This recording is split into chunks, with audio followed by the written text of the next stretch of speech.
तो आज के क्लास में हम लोग पढ़ने वाले हैं क्लास 10th का द्वादशा पाठ यानी संस्कृत। हमारा सब्जेक्ट है क्या जी? संस्कृत है। और द्वादशा पाठ का अर्थ होता है 12 पाठ। कितना पाठ? 12 पाठ। और ये हमारे 12 पाठ का पार्ट 1 है, यानी पहला भाग है। हर चैप्टर की तरह हम पार्ट 1 में पूरा चैप्टर का एक्सप्लेनेशन पढ़ते हैं, मतलब कि पूरे चैप्टर में क्या क्या दिया है, एक एक लाइन का अर्थ समझते हैं, कहानी को समझते हैं। और कहानी के आधार पर ही आपके किताब के पीछे जो मौखिक और लिखित प्रश्न उत्तर दिए जाते हैं वो पार्ट 2 में और ऑब्जेक्टिव क्वेश्चन पार्ट 3 में पढ़ा जाता है। तो हम लोग पढ़ेंगे। पाठ का नाम है कर्णस्य दानवीरता। इसका अर्थ होता है कर्ण की दानवीरता। कर्ण की दानवीरता। तो सबसे पहले आपको ये जान लेना जरूरी है कि कर्ण कौन था। तो कर्ण महाभारत का एक पात्र है। पात्र मतलब कि उसमें का एक, समझिए, एक एक्टर है, उसका एक भूमिका निभाने वाला व्यक्ति है, जो कुंती का सबसे बड़ा बेटा है। आप लोग महाभारत की कहानी देखे होंगे, पढ़े होंगे, तो उसमें आप देखेंगे कि कौरव और पांडव दो पक्ष हैं जिनके बीच महाभारत का युद्ध लड़ा गया था, जिसमें कौरवों की हार हुई थी और पांडवों की जीत हुई थी। पांडव 5 भाई थे, कौरव 100 भाई थे। लेकिन जो कर्ण की कहानी है, न तो उसे पांडवों में गिना जाता है और न ही उसे कौरवों में गिना जाता है। लेकिन देखा जाए तो वो इन सबका सबसे बड़ा भाई था, क्योंकि पांडवों और कौरवों से पहले जो जन्म हुआ था वो कर्ण का हुआ था। लेकिन समय की परिस्थिति के अनुसार उसे दुनिया से छिपाया गया, उस राज को, कि कर्ण कौन है। कर्ण का जन्म उस समय हुआ जब कुंती का विवाह नहीं हुआ था। और आप लोग जानते हैं कि जब भी किसी महिला, कोई लड़की, अगर उसका विवाह ना हो और उसको संतान हो जाए तो समाज में वो मतलब निंदनीय हो जाती है, उसे कोई चैन से ठीक से रहने नहीं देगा। हुआ यूं कि कुंती जब कंवारी थी तो उसके यहाँ एक ऋषि आए और उस ऋषि की उसने बहुत अधिक सेवा की। राजा की लड़की थी, राजकुमारी होते हुए भी एक आम आदमी की तरह बहुत उनकी सेवा करती थी। कुछ दिनों के बाद जब वो ऋषि महल छोड़कर जाने लगे तो कुंती से बोले कि मैं तुम्हारी सेवा से बहुत खुश हूं, तुम मुझसे कोई वरदान मांगो। क्योंकि पहले के टाइम के पता नहीं ऋषि लोग के पास इतना ताकत कहां से होता था, कुछ भी दे देते थे। तो वो बोली कि मुझे क्या चाहिए, मेरे पास तो सब चीज है। नहीं, फिर भी कुछ मांगो। तो कहती है नहीं, मैं क्या मांगू, आपको अगर कुछ अच्छा लगता है, मेरे लायक जो लगता है वो दे दीजिए। तो बोलते हैं कि हर महिला के जीवन में संतान का होना सबसे सुखमय समय होता है, सबसे खुशी का समय होता है उसके जीवन में, जब एक महिला माँ बनती है। पत्नी बने, दादी बने, कुछ भी बने, इन सबसे ज्यादा अगर किसी महिला को खुशी होती है जब पहली बार वो अपने संतान को जन्म देती है। तो मैं तुम्हें ये आशीर्वाद देता हूं कि जब भी तुम अपने जीवन में संतान की इच्छा रखोगी तो, और वो भी जिस देवता से, वो देवता तुम्हारे सामने प्रकट होंगे और अपने अंश से तुम्हें एक संतान जरूर देंगे और वो आशीर्वाद देकर चलेगा। कुंती को लगा कि पता नहीं सच में ऐसा होगा कि नहीं होगा। अब उसने ट्राई करना सोचा कि थोड़ा सा ट्राई करते हैं। जो सबसे बड़ी उसकी गलती थी, क्योंकि ट्राई शादी के बाद करना था, वो पहले नहीं, वो भी जरूरत पड़े तो उसने भगवान सूर्य को याद किया। किनको? सूर्य भगवान को। सूर्य भगवान प्रकट हुए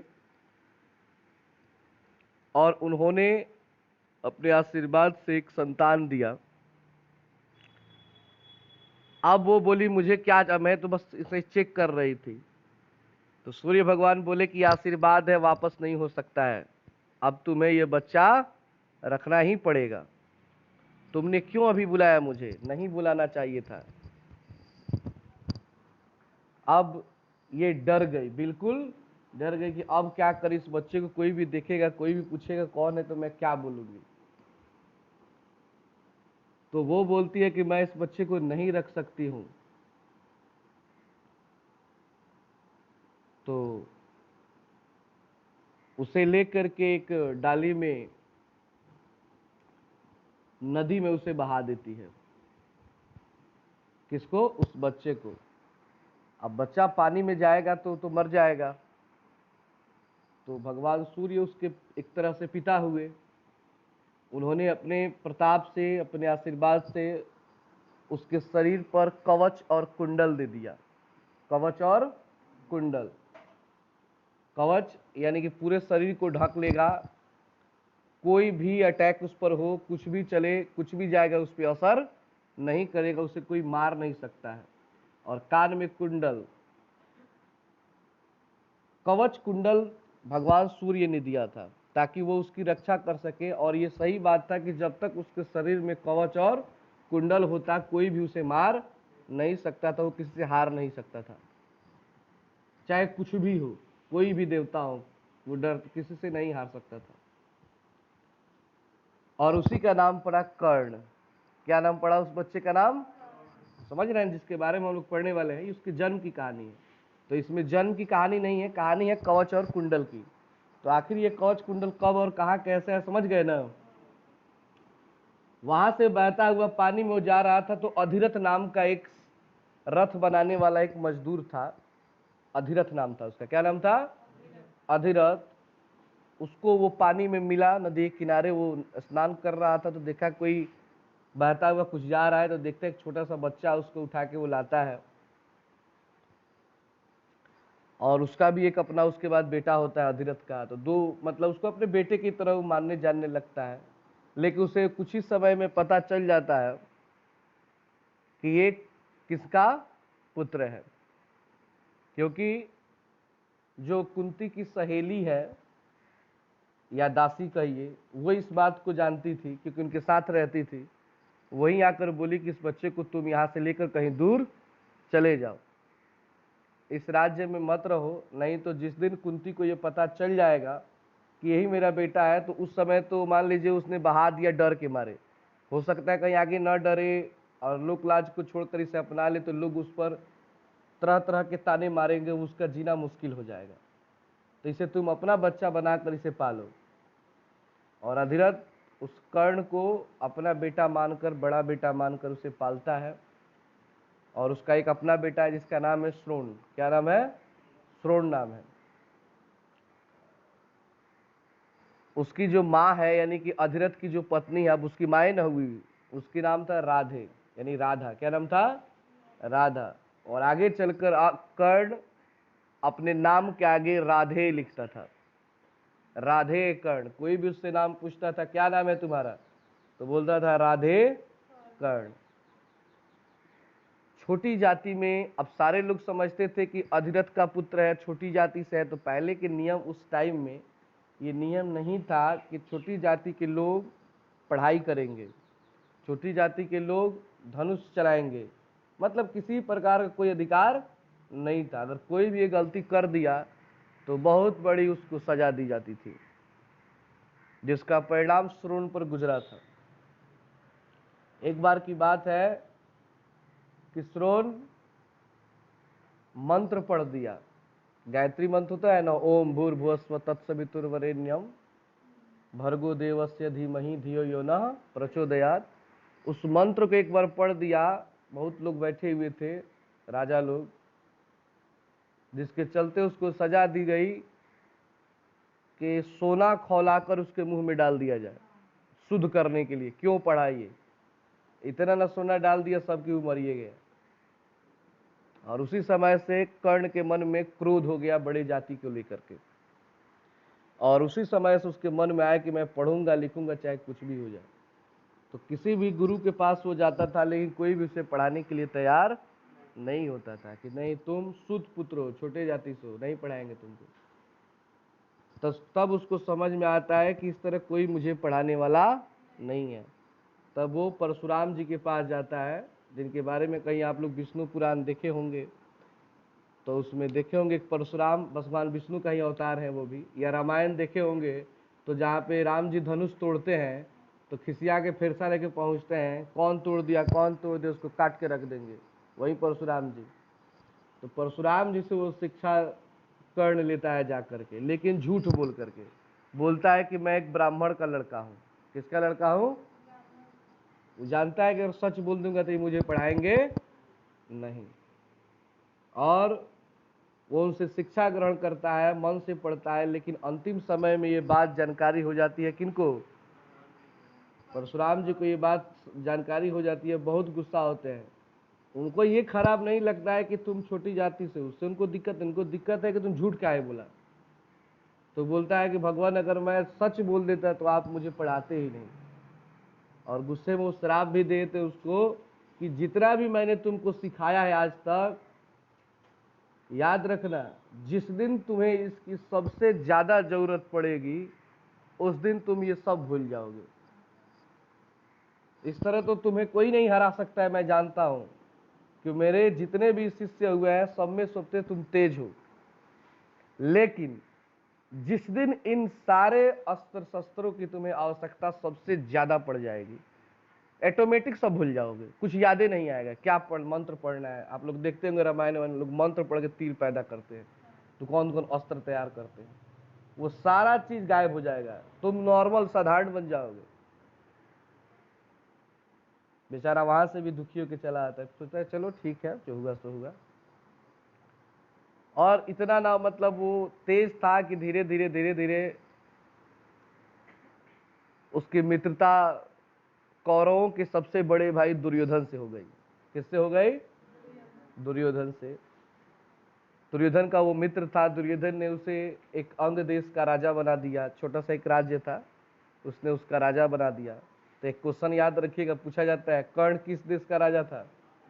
तो अंग देश का, उसको अंगराज कहा, इसमें आएगा अंगराज कहा जाता है। क्या कहा जाता है? तो अंगराज। तो अंग एक प्रदेश है जिसको दुर्योधन ने दिया था, किसको? कर्ण को दिया था दान में, और उसी के चलते कर्ण जीवन भर उसका ऋणी बन गया। उसको वचन दे डाला कि मैं तुम्हारा साथ कभी भी नहीं छोड़ूंगा।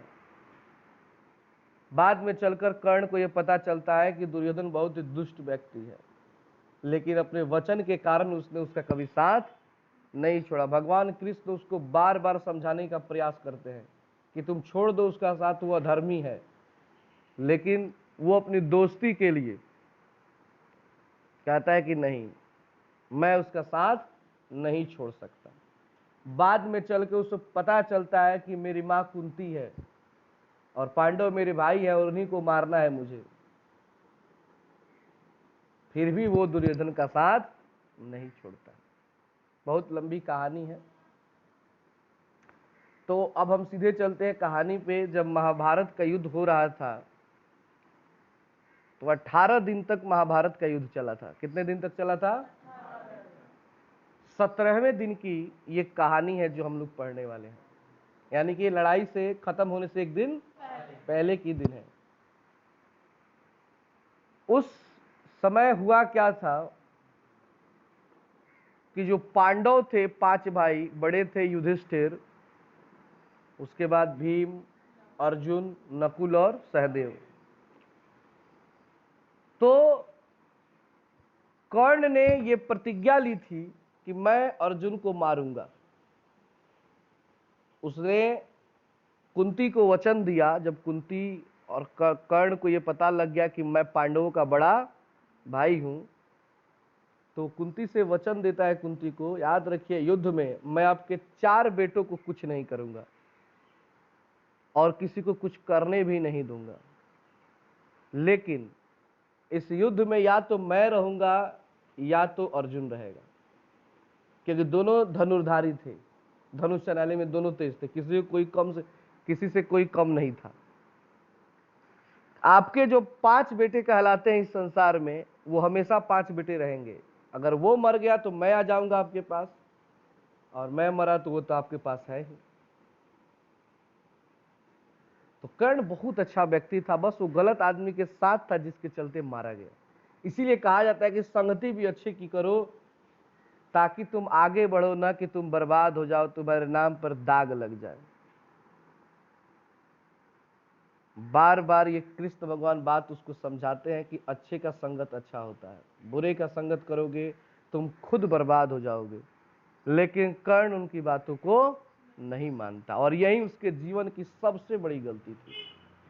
उसके पास इतना ताकत है, कृष्ण भगवान से बताते हैं लास्ट में कि तुम्हारे पास तो इतना ताकत था कि तुम धरती को उलट पुलट सकते थे, कुछ भी कर सकते थे, लेकिन तुम्हारी एक गलती क्या कि तुमने संगत जो की गलत कर ली, जिसके चलते तुम बर्बाद हो गए। क्योंकि गलत आदमी के साथ आप घूमिएगा रहिएगा तो लोग आपके बारे में भी उसी तरह सोचना शुरू कर देते हैं, और आप गलत भी हैं अगर किसी अच्छे व्यक्ति का साथ है, लोग आपके बारे में सोचते हैं ना ना ये बढ़िया आदमी के साथ रहता है, ये गलती नहीं कर सकता है।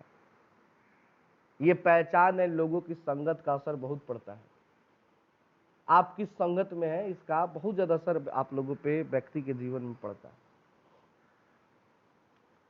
तो 17वें दिन की कहानी है, अर्जुन के जिस तरह कुंती ने सूर्य के द्वारा कर्ण को पाया था, उसी तरह अपने 5 बेटों को भी देवताओं से ही पाया था, लेकिन शादी के बाद।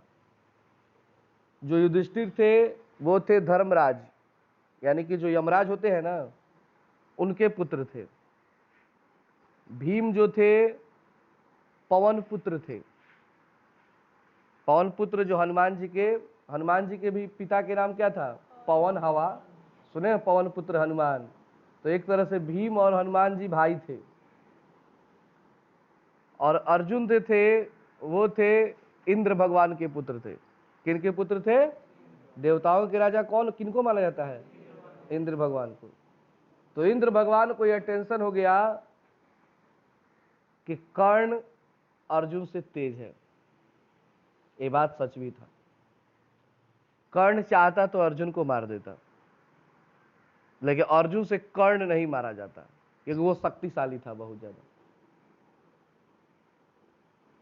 अर्जुन के पास कोई कवच कुंडल नहीं था, अगर तीर चलेगा तो उसको लग जाएगा, लेकिन इसके पास कवच कुंडल था, एक तीर नहीं बॉम्ब भी फेंक दिया जाएगा तो उस पर बुलेट प्रूफ था, कोई अटैक नहीं कर पाता। इस बात का टेंशन था इंद्र भगवान को, रे भाई इसका बुलेट प्रूफ हटाओ, ये जब तक रहेगा ये हारेगा नहीं, छल करना होगा इसके साथ। और कर्ण का एक नियम था बचपन से ही कि सुबह में जब वो स्नान करता था नदी में और सूर्य भगवान को अर्घ देता था, तो उसके सामने जो पहला व्यक्ति मिलता था उससे जो कुछ मांगे अगर उसके पास है तो वो दे देता था, वो उसे मना नहीं। दानी व्यक्ति था जो भी आ गया सामने। और इसी का लाभ उठाने के लिए इंद्र भगवान एक ब्राह्मण का रूप धारण करके चले जाते हैं सुबह में। 17वें दिन की मतलब 17वां दिन एक बात है, 18वां दिन की सुबह का बात है, सॉरी 17वां दिन की सुबह की बात है। अभी स्नान करके बाहर निकला तो ब्राह्मण का रूप धारण करके खड़े हो जाते हैं और कहते हैं कि मुझे क्या चाहिए? भिक्षा चाहिए। कवच नहीं मांगते हैं, डायरेक्ट कोई मांगेगा, समझ में आ जाएगा कोई सिखा के भेजा है। तो और राय भी कृष्ण भगवान दिए थे, कुछ कुछ राय कौन दे दिए थे? डायरेक्ट नहीं बोले थे, कहे देखिए आपका बेटा है, कुछ इसका मदद कीजिए। अब आप देख लीजिए कैसे मदद करना है, कि कृष्ण भगवान को भी पता था कि अगर कर्ण नहीं मरा तो सबको मार देगा। उसके पास ताकत है कि मुझे छोड़कर कोई उसको मार भी नहीं सकता है। और कृष्ण भगवान ने वचन लिया था कि युद्ध में वो अस्त्र शस्त्र का प्रयोग नहीं करेंगे। वो युद्ध में कभी भी कहीं देखिएगा लड़ाई नहीं किए हैं, बस रथ चलाए हैं, खाली रथ चलाते हैं। फोटो में देखिएगा रथ पकड़ के बैठे रहते हैं, कहीं भी कुछ नहीं यूज किए हैं। हाँ, लेकिन दिमाग टोटल उन्हीं का था। किसको कब कहाँ कैसे मारना है, एक एक आदमी का दिमाग वो दिए थे। अगर वो नहीं होते तो पांडव जीतते भी नहीं, क्योंकि सारा शक्तिशाली आदमी दुर्योधन की तरफ थे।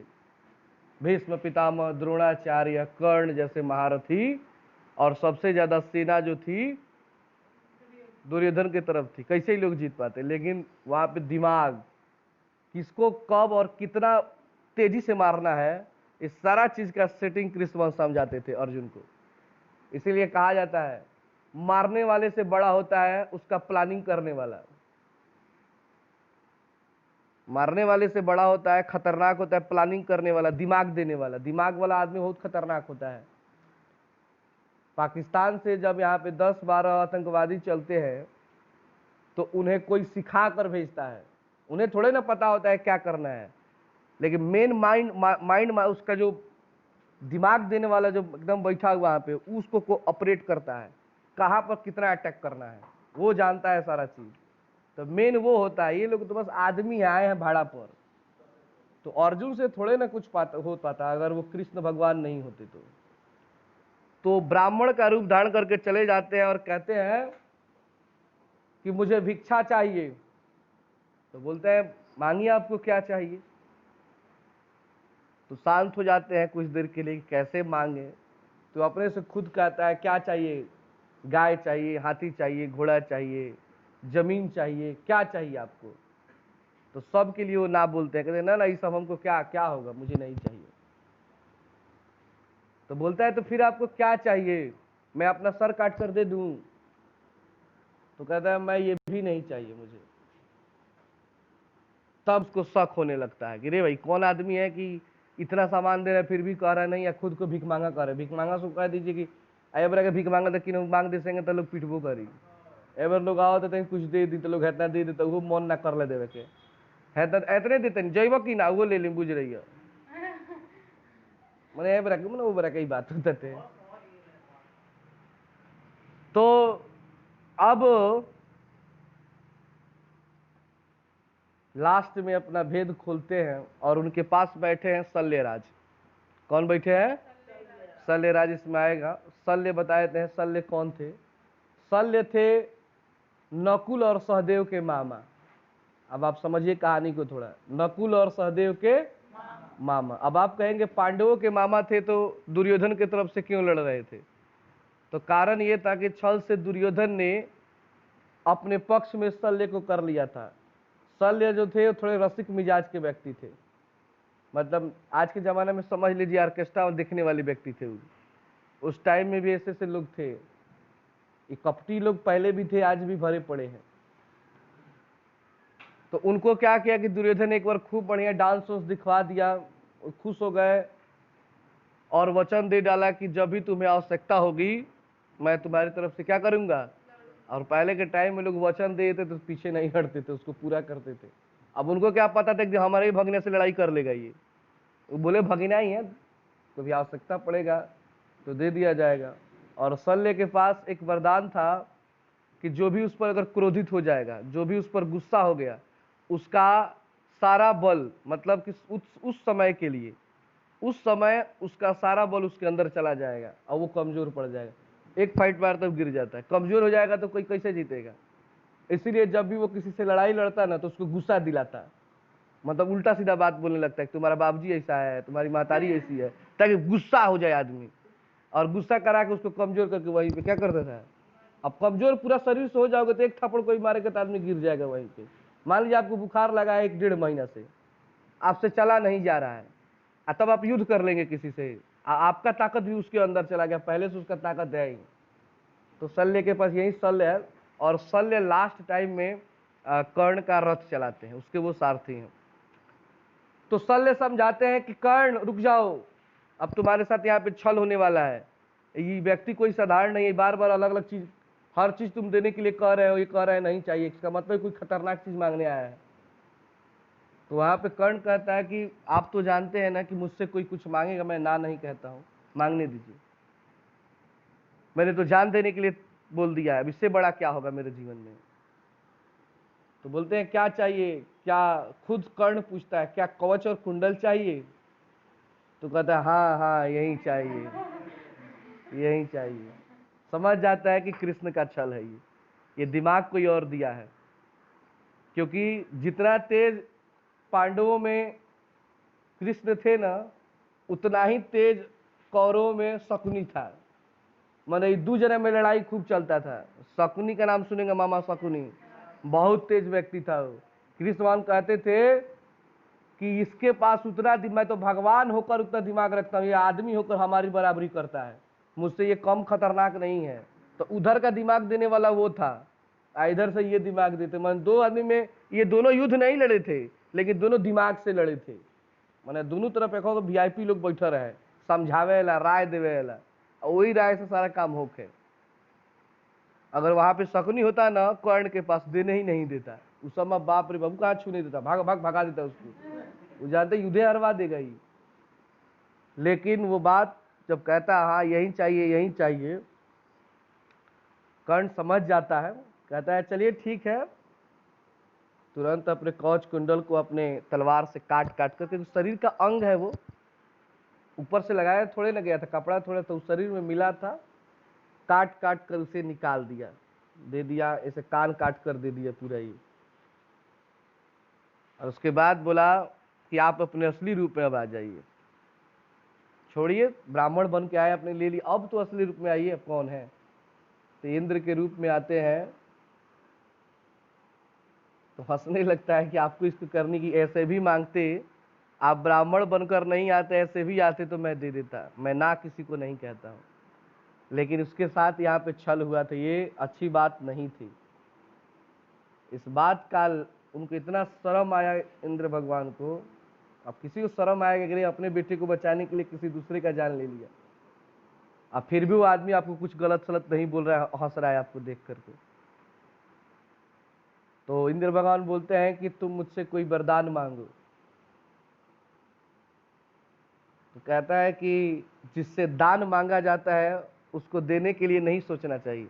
आपने मुझसे अभी दान मांगा, आप मेरे पास भिक्षुक बनकर आए थे और हम ही को देने के लिए आप सोचने लगे, ये तो गलत बात है। अब मान लो आपके घर पे कोई आके दान मांगता है, आप दे दिए, तब पूछता क्या चाहिए, कुछ मांगो, तो ड्रामा कोई ले बड़ो ना जी भैया, तू अपने मांगत फिर तरफ हमारे को लगलो समझावे। लेकिन फिर भी ज्यादा रिक्वेस्ट करते हैं कि अगर तुम नहीं मांगोगे तो मैं आत्मग्लानि से मतलब कभी कभी खुश नहीं रह पाऊंगा, अपने आप की नजर में गिर जाऊंगा, कुछ तो मांगो। तो मांगता है कि मेरे पास मुझे ऐसा कोई अस्त्र दीजिए, कोई हथियार दीजिए कि जिसका मैं एक मतलब प्रयोग करूं और चला दूं तो जिस व्यक्ति का नाम रेख कर चलाऊं वो मर जाए, क्योंकि उसके जीवन के एक लक्ष्य था अर्जुन को मारना। तो सोचा कि ऐसा कुछ मांगो, अटैक करूंगा कि मुआइए क्या हो। तो इंद्र भगवान ने दे दिया, कहा लेकिन एक ही बार इसका प्रयोग होगा, दोबारा प्रयोग एक ही बार किसी पे भी करोगे, कोई भी होगा मरेगा ही मरेगा। वही मन में सोचता है कि अर्जुन को अटैक करूंगा कल, इस पे आज निकलूंगा सीधे चलाइए देगा भाई। लेकिन युद्ध में भाई कृष्ण भगवान बैठे हुए हैं, मारने कैसे देते, एक से एक दिमाग लगाए। और लंबी कहानी हो जाएगी, रहने देते हैं। तो यही कहानी है इस चैप्टर का, ठीक है ना। चलिए अब पढ़ लेते हैं इसको, समझ में आ गया है ना क्या है कहानी। इसलिए कर्ण को दानवीर कहा जाता है। क्या कहा जाता है? दानवीर कहा जाता है। तो आज के क्लास में हम लोग आज केवल यही जान पाए कहानी सब। कल के क्लास में हम लोग जानेंगे, मतलब इस पाठ को पढ़ेंगे क्योंकि लंबा वीडियो हो चुका है। तो आज के लिए इतना ही।